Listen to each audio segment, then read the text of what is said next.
Welcome to the Food Junkies Summit. My name is Vera Tarman and I am your host today. October is the month when we face sugar cravings head on, starting with Halloween and ending with New Year's Eve. Every day is a new challenge, so let's speak to the experience of those who have been abstinent from sugar to learn how they got through this time and other trying times. Today, we are speaking with Andrea Ascioni. She is a food addict in recovery since January 2018, which I think makes her 3 years. Of note, she has since her recovery gotten the Certificate for International Food Addiction Training, otherwise known as INFACT, and is now pursuing more professional studies with Shift Recovery. Of special interest, Andrea has worked in the food industry for 37 years, much of that as a pastry chef. Turns out she is also an aspiring writer exploring the seductive underbelly of sugar. So we're going to get her to talk about all of that stuff. Hello, Andrea. Hi, Vera. Thank you so much for asking me to participate. It's always a pleasure to talk to you, and especially to talk about the topic of food addiction and recovery. Okay, good stuff. So let's start with the most interesting bit, which is describe your life as a food addict, your aha moment, and yeah, just so that people can relate and know that you're speaking from the heart and experience. So my life before recovery as a food addict, strictly speaking about food, weight, and self-image, it was all consuming. It was just like a 24/7 obsession in my mind. And I was living in this constant cycling of dieting, restricting, over-exercising, binge eating, and my weight was all the time up and down. You know, in the space of a year, I could lose 80 pounds and regain that 80 pounds in a 12-month period. So it was quite out of control. I never had a stable weight from, being a little girl until I found recovery at the age of 46, almost 47. Yeah, and socially, I built my life around food and my weight. And so, what that meant was there were times where I was in a restricting mode and I would not participate in events, not go to family things, not go to a funeral, not go to a wedding, because I couldn't stand to be around the food when I was, starving and restricting. And then on the opposite of that, maybe there was a commitment that I made, and in the time between making the commitment and the event coming up, I had gained too much weight. So then I was, canceling, not showing up because of my shame around what I looked like. And the thing is, when I reflected back, I never was fully participating in life. I was always waiting for some self-imposed benchmark. And every time I'd reach that benchmark, it would get moved out further. Like, oh, when I get to 110 pounds, now I'm 110 pounds. No, I still can't go on vacation because now I need to be this. So it was just all consuming. And this is a little sad and embarrassing and shocking to admit, but I just had no concept of how good my life was. I was not grateful for anything. My perspective was always what's lacking, what's missing, how was this unfair in my life? Everything was my mom used to say to me that I was full of woe. It was kind of like a joke. I was always full of woe. Yeah, and then as far as my actual lifestyle, the mechanics of my life, being a food addict, I was also a workaholic. I had no boundaries whatsoever in my work life, in my personal life. I certainly couldn't respect other people's boundaries. And it just seemed like life was always in chaos. So food and work were the main drivers of my life. And you mentioned something in your preliminary thing about you knew about that you were fascinated with food even as early as the age of 4. Yeah. Can you just elaborate a little bit on that for our listeners? Absolutely, I would love to. So both of my parents are Italian. I come from an Italian family where cooking and food is quite central to love, celebration, enjoyment of life. And I vividly remember long before I was interested in eating food. You know, there's something that I think is fascinating. You know, at the age of 4 and 5, I was underweight and my parents were always struggling to get me to eat.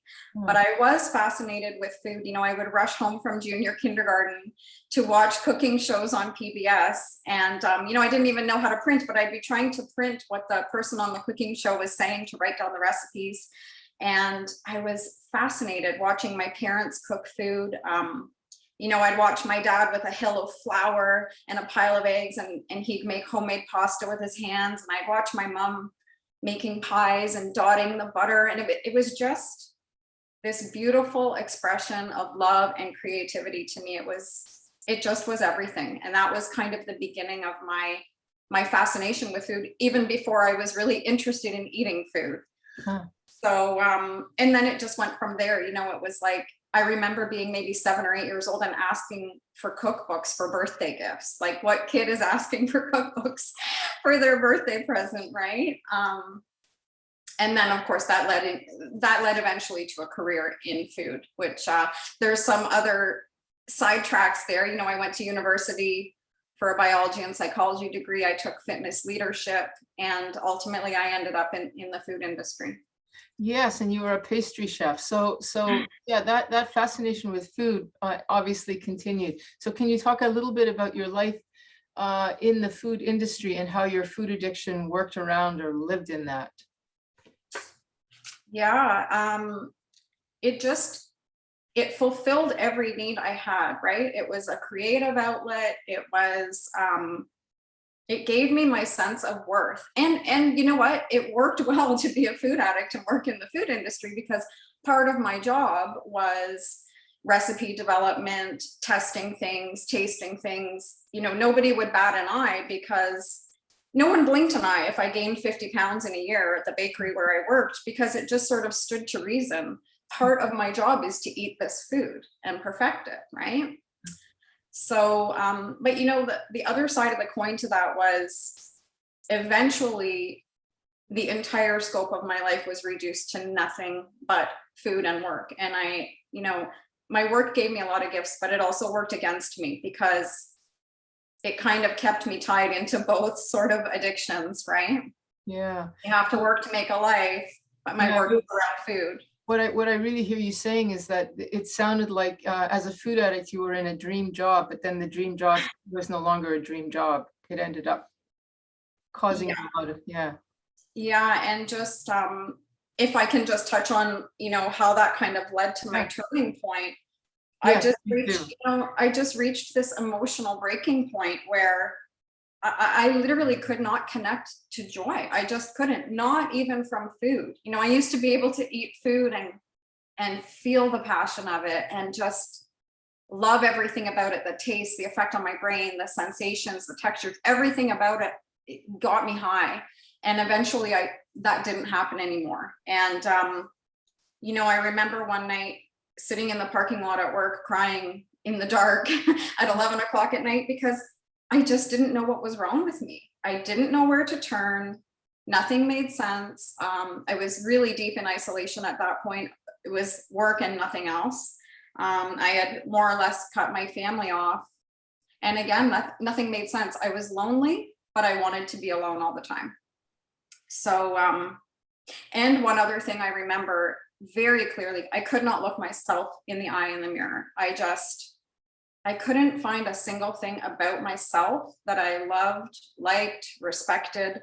So, you know, all this that I had built up around my success, my job, my food, my ability to create food for others, none of that was working for me anymore. It wasn't even there anymore. You had some successes in your food industry, didn't you? Many successes. Yeah. I mean, it was a fun career. At one point, I worked for one of the top specialty cake designers in the city of Toronto, and she was doing all the cakes for a film, a Hilary Duff film, and so I was working on the cakes for that movie. I was also a skilled extra in the movie, and yeah, I always worked for high-end places. I kind of climbed the ladder, managing teams, and collaborated with the owner of quite a high-profile bakery in Toronto. So, you know, teaching classes, I kind of did it all, private private teaching, community teaching.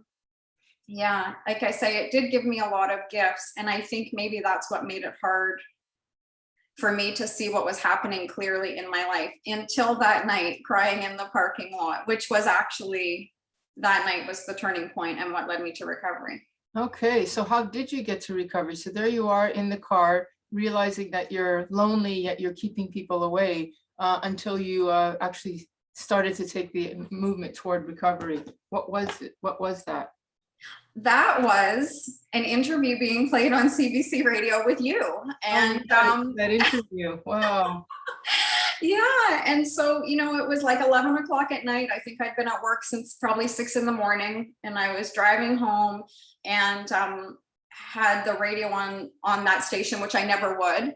And I hear this, you know, preamble coming up that there's going to be this interview playing about this doctor who treats food addiction. And I'm like enraged. I'm thinking, what kind of doctor advocates for the idea of food addiction? You know, we should all be responsible for our choices, et cetera, et cetera. And I was ready to call in. I didn't even realize it was a recorded interview. I'm thinking, I'm going to call in and I'm going to tear a strip off this doctor, right? And you started to speak and you started to explain it. And in under 1 minute, I had to pull off to the side of the road. I was crying my eyes out because that was the moment that my life literally made sense. In that moment, I finally understood what I had been struggling with, what this pain was, what this obsession was. That was the moment, just like a light bulb, it all made sense. And I also heard in that interview that there's a possible solution if I'm willing to look at the addiction treatment model for my eating problem, right? And that was the moment of hope for me. I mean, I had absolutely no faith whatsoever. I didn't know how it could be possible. I had no idea what I was getting into. I just knew this sounds like the only thing I haven't tried. And it sounds like it's worked for other people. And when I got home, I called, and you know, a month later, I was in an inpatient treatment center. It was the best thing that ever happened to me. Yeah, you know, I thank you for telling that story, because that's exactly the message that I had hoped to portray, that there is a condition and that there's also a solution. So then there you went to this inpatient treatment program. And can you just give a little bit of a synopsis of what that was like and how what you walked out with, what tools you walked out with? Yeah, well, to be honest, when I got there on the first day and they explained to me what I had signed up for, I was like, oh my gosh, I am out of here. I had no idea what I signed up for. And but then my counselor, you know, she revealed to me that she was also a food addict in recovery. And I just, you know, looking at her, hearing her speak, just seeing she had a very peaceful, calm manner about her, I thought, you know what, I'm going to stick around. I hate this, but I'm going to stick around. And yeah, it just, how can I say it? The tools that I gained there, really, I gained the tools to have an entirely new perspective on life. And I mean, that doesn't happen like magic. It doesn't happen overnight. It's just, I became aware of things that truly in my heart I wasn't aware of before. You know, when I say I was an ingrate, it's not because I'm a bad person. It's just, it wasn't on my radar and I didn't know any better. I did what I did until I knew different. And that's what the treatment center gave for me. And that's what the program gave. It really solidified the fact that this is not me being a failure. This is a real thing. This is a disease. And it's also not a magic wand to be in treatment. If you're willing to take the actions that are told to you, you know, simple things, meditating, committing food, things that seem small, but at the end of the day, they add up to, like today, I've got over 3.5 years of recovery. Right. So what was, just for listeners, I mean, I just want to hear you say it. What are some of the things that you did that gave you recovery, that you picked up from the program, or you just picked up along the way, like besides meditation? Yeah. So I do follow a 12-step program of recovery. And so, you know, within that, there's lots of things that you can do, should do. I don't like to use the word should, but not everybody does it. And even there were times where I didn't do all of those things. But for me, what really worked that I learned in the center was committing my food to another person, committing it in advance, and not making any food decisions on my own. So that was part of the inpatient treatment model. But to this day, I still do that. I eat, actually, I follow the same food plan that I got abstinent on. So that's 3 weighed and measured meals a day. And I commit it to a sponsor as well as a fellow who's also in recovery. And my morning thing, which I always used to skip it, but it really deepened my recovery, is it's not a long time, 5, maximum 20 minutes of meditation in the morning. But the prayer that I listen to every day is the St. Francis prayer. And I don't know if you're familiar with it or if listeners are familiar, but they can Google it. The words in it, they literally remind me every single day of how I can be my highest self, what I can do to be living as the best person that I can be. And so by listening to that every day, it's like, it's almost like brainwashing myself every day to remember, keep this in perspective. And it really helps. Just a simple example, like I started working in a restaurant, serving in a restaurant recently. And, you come up against people in all kinds of moods and all kinds of attitudes. And in the past, like I would have got my defenses up. I would have probably been rude. I probably would have got fired. But now I just look at, what can I do to bring this person peace? Maybe it's to leave them alone.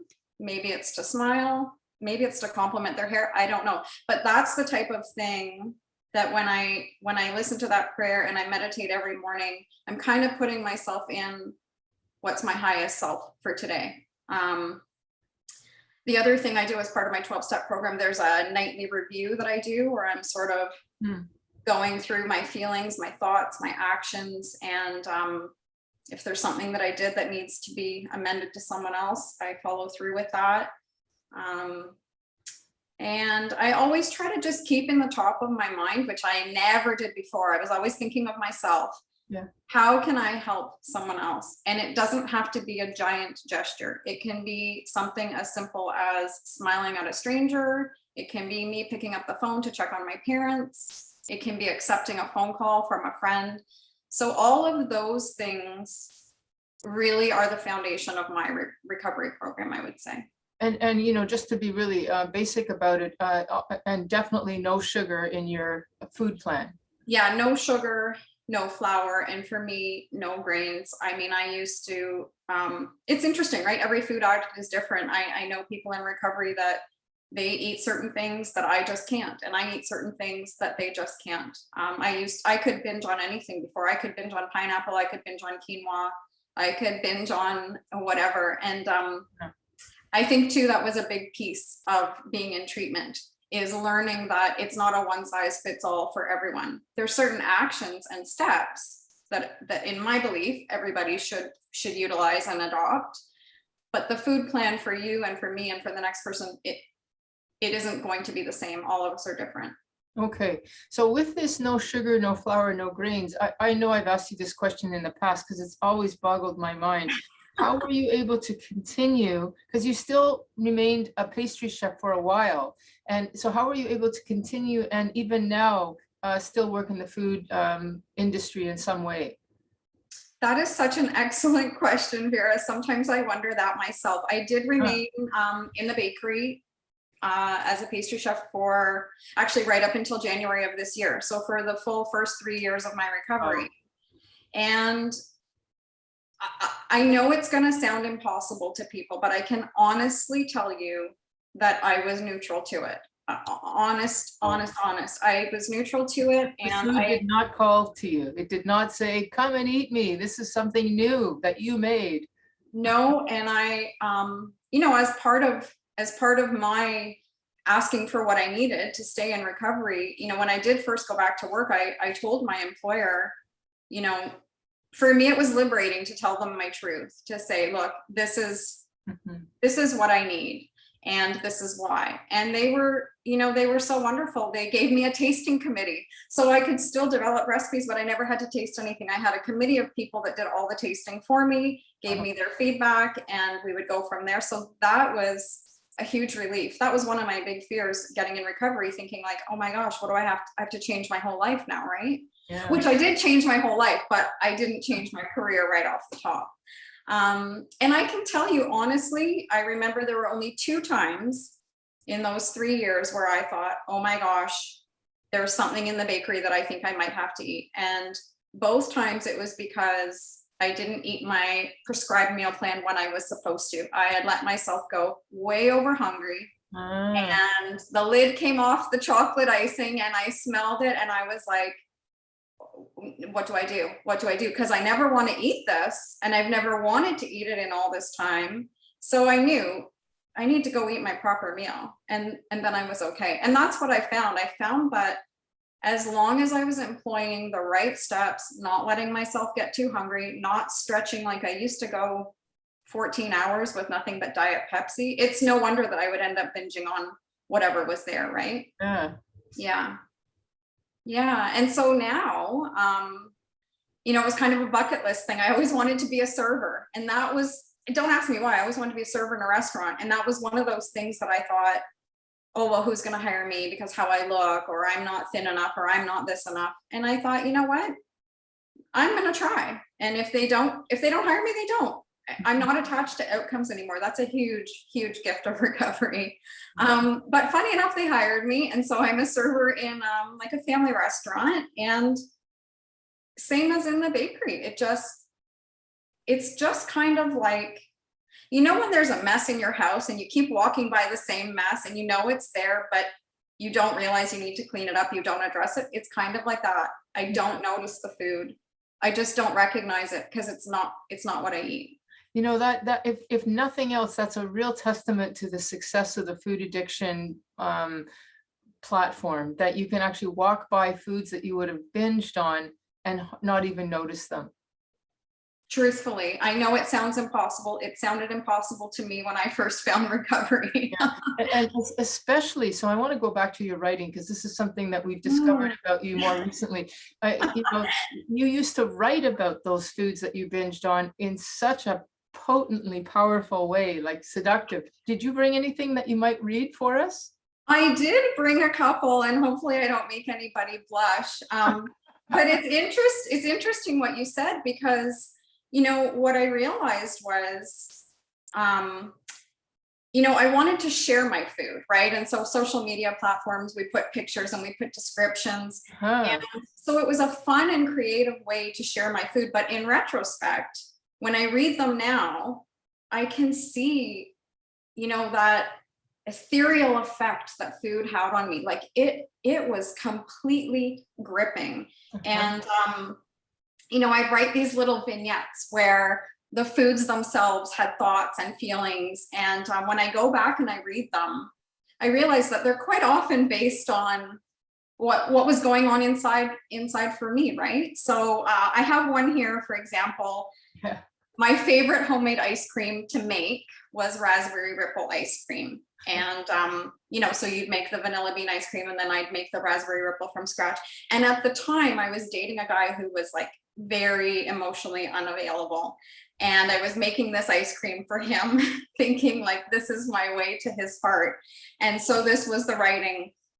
And finally, the cold-hearted mounds of vanilla bean ice cream softened. Giving in to the passionate gaze of real raspberry, he allowed the most intimate entanglement an ice cream can have. It was pure raspberry ripple love. And so that was kind of my fantasy, right? Like, he's gonna look in my eyes, I'm the raspberry ripple. Yeah. His heart has softened. And you know, I have so many, there's just so many. I even would do it for a simple, I'm gonna read a steak and bake. Read another one. Yeah, another one. So see if you can guess who the baked potato is. Her round, soft fleshed body was powerless to him. She had memorized every inch of his perfectly muscled self, and her sweet melted butter flowed endlessly at the very thought of him. She was one hot potato aching to be plated beside that beautiful hunk of meat. Oh my God. And you know, it was the same guy that I was dating, full of his muscles, and I was making steak and baked potato for us for dinner that night. And that was what, you know, it would come to me while I was preparing the food. And it was like this really interesting mingling of my wishes, my unspoken desires, and my love for food. I can't express it enough. Well, that really expresses it. Yeah. Yeah, outside of consuming food, I just loved everything about food, everything. And reading it now, does it make the food a little bit more tempting, or are you able to read this with a detachment? Yeah, I can read it with detachment. And also, what I really love when I read these and I look back is like, I think it was a bit of a front to put this like fun and funny tone to it. But really now I know there was a lot of angst underlying in those things. There was a lot of unmet needs and desires that was coming through in that writing. And I see that clearly today. I mean, I read them and I laugh and I just think, how did I not know back then I had a serious issue with food, right? Can you read one more just for our listeners? I mean, we could go just the whole podcast on the readings of Andrea Ascioni.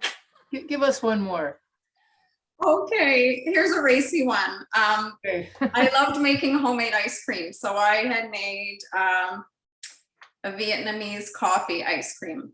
Bold coffee, sweet condensed milk, they balanced each other in a seemingly perfect marriage, yet neither could resist the temptation of chicory. She brought a spiciness like no other could. And so Vietnamese coffee ice cream accepted the fact that in rare cases, a threesome is the only way to go. Oh my gosh. Wow. So in your recovery now, can you see how you might be able to use this skill, this interest? Yeah, and what's interesting, I know we talked a little bit about my writing goals. It's been a dream of mine for over 15 years to write a book. And I always thought, I want to write a cookbook and I want it to be, this fun and creative kind of storytelling like the things that we've just read now. But since my recovery, my goal has kind of shifted to maybe what would be similar to like a teaching memoir, if I had to classify it, where I want my personal story of food addiction to be the backbone of the book and written in a way that it speaks to the reader. Because when I think back, when I was suffering for all those years in my food addiction, I didn't actually know what was wrong. And so I kind of have this hope that the goal of the book would be to reach others that maybe helps answer that question for them. And just, then to see that recovery is possible. Not everybody recovers in the same way, but I would hope it would give some answer, a possible solution to the pain that they're in.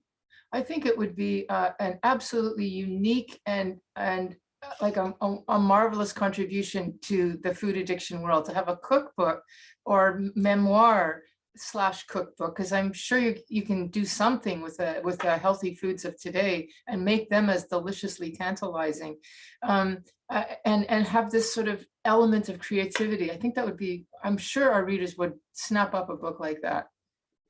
Well, thanks, Vera. And it's interesting that you say that because, that's what I've been kind of working on in a roundabout way, is how can I take all of my passion and my training and my education and channel it into food addiction recovery as opposed to the career that I had before. And so that's actually what I'm working on right now. I know you mentioned. Yeah, before we get to that, let me just ask you, as a sort of a way to close the recipe piece of this, could you see yourself, excuse me, writing something quite as tantalizing about a blueberry yogurt, like an abstinent food?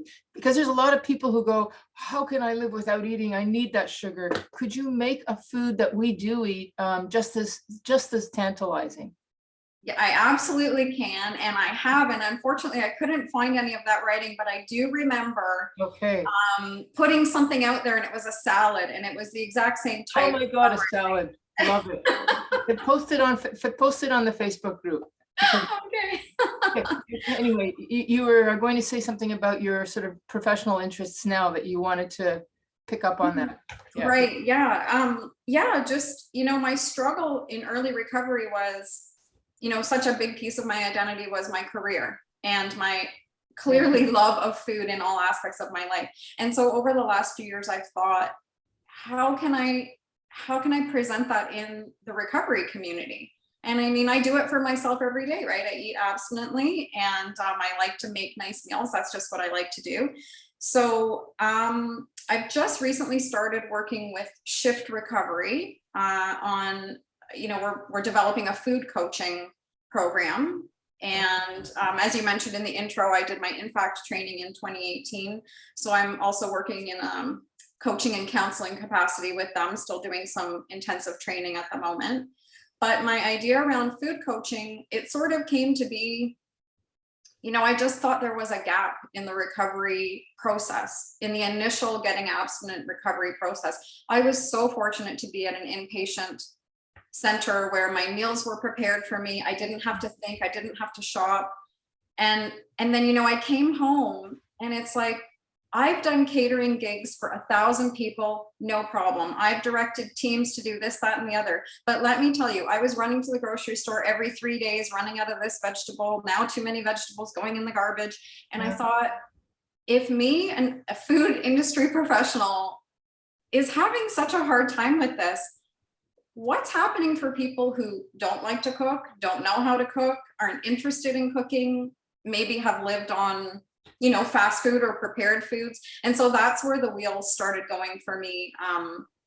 I think there's a big need for it. And even just through various recovery circles, being on meetings and sharing and that type of thing, many people ended up reaching out to me asking like, hey, I don't know what to do with my food. Or, their concept of eating a salad is it's the same salad every day. And that works for lots of people. But there's also people that are like, this is working against me to eat the same bowl of cold lettuce every day with oil and vinegar. And so, I kind of was doing peer-to-peer food coaching, which love to do it, happy to do it. But that's where the wheels went in my mind. Like, there's a need for this. And this is something that I know that I can fill that need. Absolutely. Having that piece of also being a food addict in recovery. Oh my God, I can just imagine opening a book with the latest salad that we're going to try, with this little seductive vignette at the beginning that promises what it would be like to eat that salad. I love it.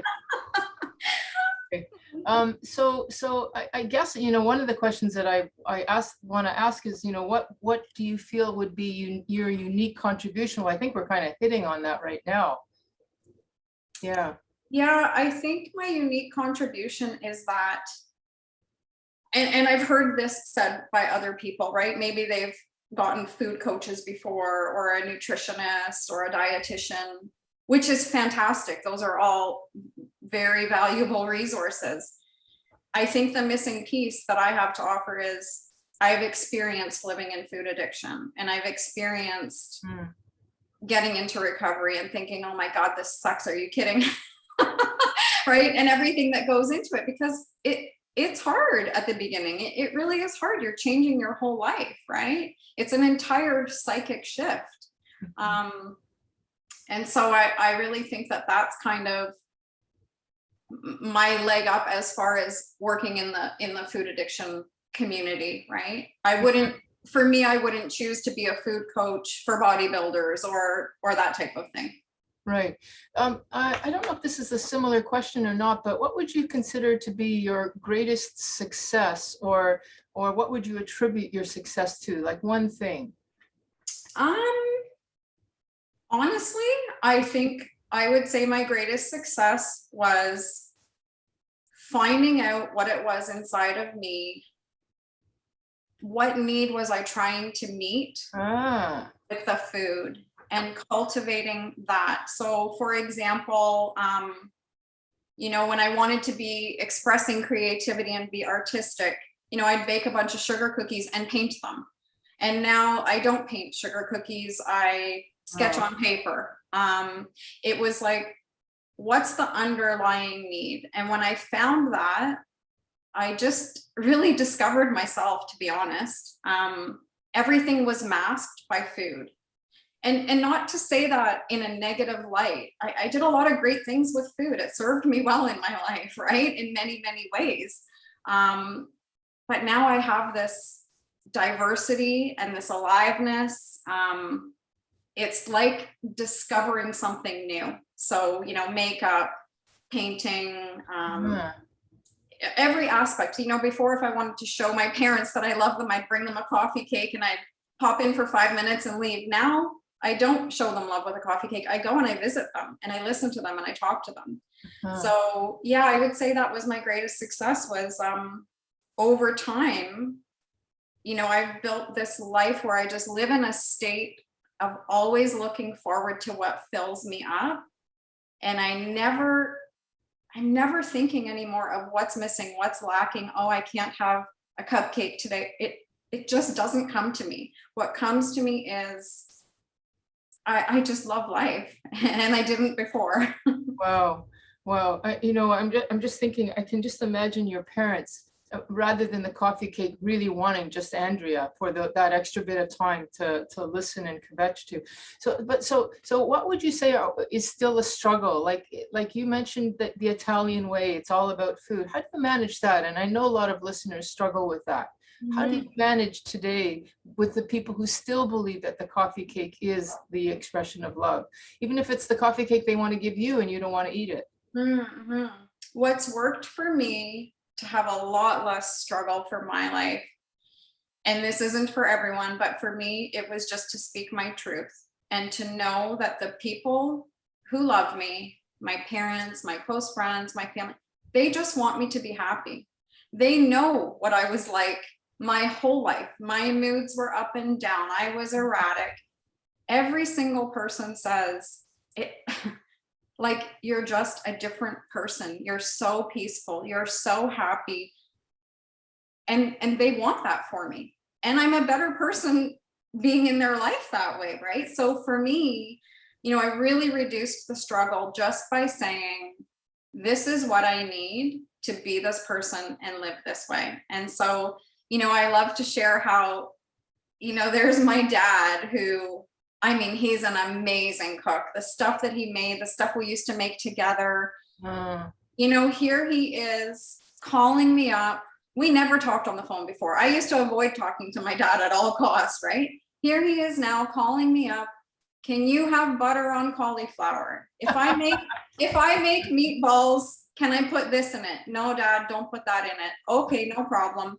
And you know, I go there and one day he made meatballs and he fried them. And I said, it's not that I can't eat them fried. It's just I don't know how much oil you fried them in. And so thank you so much, but I'm gonna leave the meatballs. And he's like, oh, I'm really sorry, that next time I'll bake them. And it's just amazing. To be honest, the people in my life have evolved in many ways as a byproduct of the way that I've evolved. wow, that's amazing. Yeah. So I mean, you know, I think if I had to pinpoint any remaining struggle, what's something Yeah. that is still hard for me, I would say it's asking for help and accepting help. And you know, the way I manage that is just to remind myself I don't have to, nor should I be doing this alone. There's nothing wrong asking for help. In fact, it's encouraged to ask for help. And life just runs so much smoother that way. That's great. Is there something that you would like to tell listeners as a message of hope from your story that they can sort of come away with?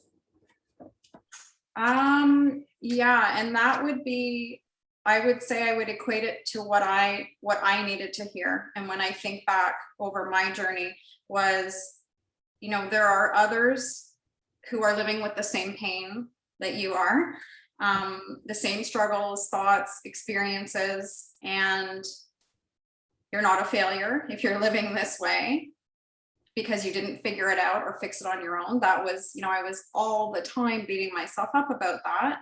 And there is a solution. And I used to cringe when I heard, you know, before, you know, I'd hear there is a solution and I think, no, there's not, but there is. Myself, you, so many other people are living proof that there's a solution. And you know, as long as you reach out for help, it's there. If you're willing to take the action, a life of recovery is there for everyone. And as somebody who loves food so clearly, as you've illustrated, is it possible to love abstinent food as much as you love the other food? Absolutely, 100%. Actually, I dare say more so. And I say that because, I remember when I first got into recovery and I ate an apple and I thought, oh my gosh, this is the best apple I've ever had. It tastes so different. It's like your taste buds evolve, right? Something happens where maybe, I don't know what it is, if it's that before eating non-abstinently, there was a sense of numbing out. There was, always going to other things that eventually you kind of be on autopilot, not really registering what you were eating and tasting. So for me, it's like, before I used to get upset if my mom said have salad, I'd be like, I don't want salad. I want 3 more bowls of pasta, right? And now it's like, I can't get enough salad, in the sense that it's very vibrant, it's fresh, it feels better to eat. There's just something about it that's clean and refreshing. And yeah, definitely. I would say I don't miss the other foods at all. And just as a way for somebody listening, give us an example of a salad. What is a salad in Andrea that is of the exquisite variety? Well, okay. I just went to a barbecue the other night and I brought the salad and I was worried thinking, oh God, are these people going to like this salad? So it was baby spring mix. And then for a salad, I like to combine different textures. So, not just a bowl of lettuce. So it was spring mix. And then I had some lightly steamed green beans that I cooled off and put those in kind of, 2-inch long slices. And I did some yellow peppers and some very, very thinly sliced carrots. And the dressing was hazelnut oil and balsamic vinegar, as opposed to, it's just like adds a little layer of dimension. And I personally am able to eat seeds. So I put some toasted pumpkin seeds in there and everybody just loved it. And and there was cucumbers in there too. And everyone was saying like, I didn't know a salad could have all these, like there's crunchy, there's sweet, there's salty, there's toasty. And I mean, it was all abstinent, and they don't care if it's abstinent. They're not food addicts, but they loved it. In fact, we ran out of salad. So oh my God, there's a sign right there. That is fantastic. Before I ask you the final signature question, is there anything that we didn't cover that you want to make sure our audience can hear? I don't think so. I think we covered everything. Okay, so our signature question is there something that you would tell your younger self, either when you were 4 or when you were writing that poetry, about food addiction or food addiction recovery that might have been something that you would have been good to hear? Ooh, that's a tough question. I would have told myself, your worth is not about what you can do strictly for other people to make them happy. And your worth is not about your physical outside appearance. Your worth is about who you are, and do what makes you happy and live your life for today. Wow. Thank you. Okay. So Andrea, I want to say thank you so much for spending your time. I mean, this is an act of service. You're coming on this podcast, and on the Facebook, I'm Sweet Enough Sugar Free for Life. You're always posting on there. I'm so grateful when you do that, because you do have a really unique voice as being in the food industry, making that food as tantalizing, just the way that you described. And people need to hear that stuff. So I really, really encourage your ongoing career thoughts. And thank you for spending some time with us today. Oh my gosh, Vera, thank you so much. It was such an honor. I was so excited when you asked me. I just was thinking, well, I hope I'm helpful somehow to someone. But as I said, I just always love talking to you and talking about this topic. So thank you for having me. Thank you.